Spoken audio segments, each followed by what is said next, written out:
L'opale est un minéral de la famille du quartz.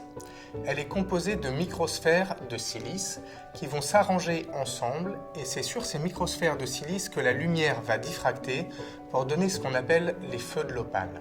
L'opale a deux origines différentes. Elle peut être d'origine sédimentaire. C'est le cas des gisements les plus connus, les gisements australiens, mais aussi les gisements brésiliens.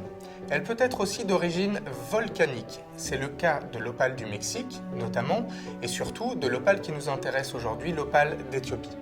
L'opale d'Éthiopie est apparue sur les marchés en 1993. Sa première origine est la province du Shewa. Nous nous situons à 250 km au nord-ouest d'Addis Abeba.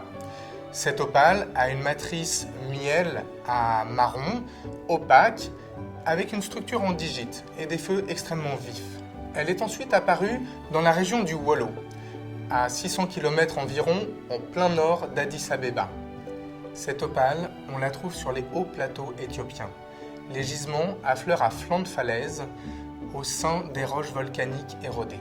Cette opale, à l'inverse de ses consoeurs australiennes ou brésiliennes, se présente en volume.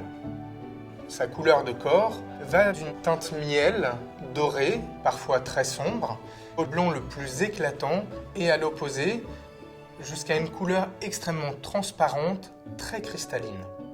La particularité des opales d'Éthiopie, c'est qu'on les trouve dans des nodules qui permettent de tailler des pierres de grande dimension et d'avoir des grands cabochons, c'est-à-dire d'avoir du volume, à l'inverse de leurs consoeurs australiennes ou brésiliennes. Ces opales présentent aussi un large spectre de couleurs. On peut en effet trouver sur la même pierre l'ensemble des couleurs de l'arc-en-ciel, ce qui est aussi une de leurs particularités, c'est cette vivacité et cette diversité de jeux.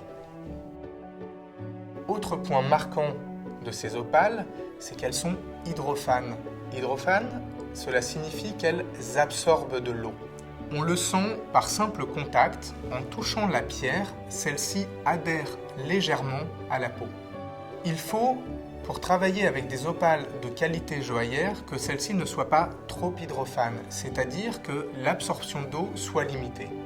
Nous avons réussi à déterminer d'un point de vue scientifique qu'au-delà de 4% du poids absorbé en eau, la pierre présentait des fragilités.